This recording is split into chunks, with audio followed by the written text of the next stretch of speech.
Hello family, welcome to my channel. So today we are going to be making gizzard sauce. I started by chopping my gizzards into bite-table sizes. So I seasoned with all the seasonings I would like, so feel free to add your own seasonings.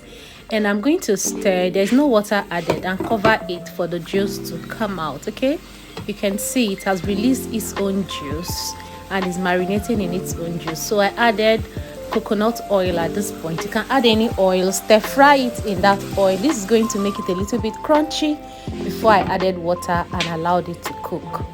In a different pot I added my coconut oil too, and I added my vegetables. So we're making rice and this is not jollof rice, okay? So I added my onion, a little bit of seasoning and some salt, and I stir fry it for 2 to 3 minutes. This is just to make all the vegetables cooperate and have good flavors. Then I added my washed rice.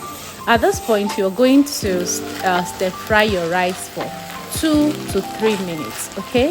And make sure it's on low heat because we don't want it to get burnt. Now this process is going to make your rice come out tasting so good. You would think you just made fried rice. So I added water and allowed it to cook.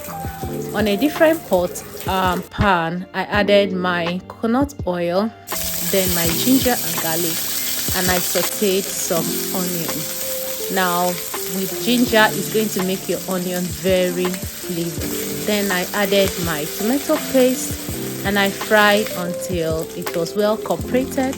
I added fresh tomato and I fried until it was well cooperated, and I covered and allowed it cook for 2 minutes. Then I added the water from the gizzard stock.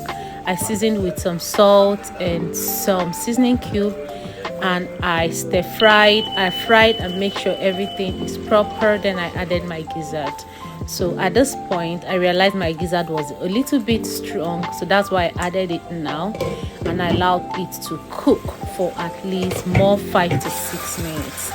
You can see that the water has actually dried out, but because this is going to be a stew, so we don't need all the water to dry, and that's why we're using tomato for it.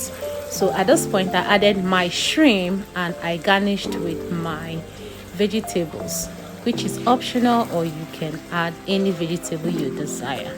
So I stirred and stirred and stirred. At this point I needed to stir because it was so important that everything is well combined. So at this point you are also going to taste it and make sure that all your seasonings are very combined. Please, if you watched up to this moment, what are you waiting for? Please do well to subscribe to my channel, okay? And if you have subscribed and you are a returning follower, thank you so much. I appreciate all the efforts you do to make my videos go through. Thank you so much. So this is my rice. It is ready. You can see this rice is looking like a fried rice, but you can see it is not fried rice. So that's one trick I learned in culinary school. So you can see me serving the rice and the gizzard sauce, and this tasted so good.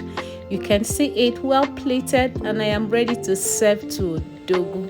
And Odogu loved this. He actually loved this recipe. Like, this recipe is giving. Well, thank you so much for following me and watching this video.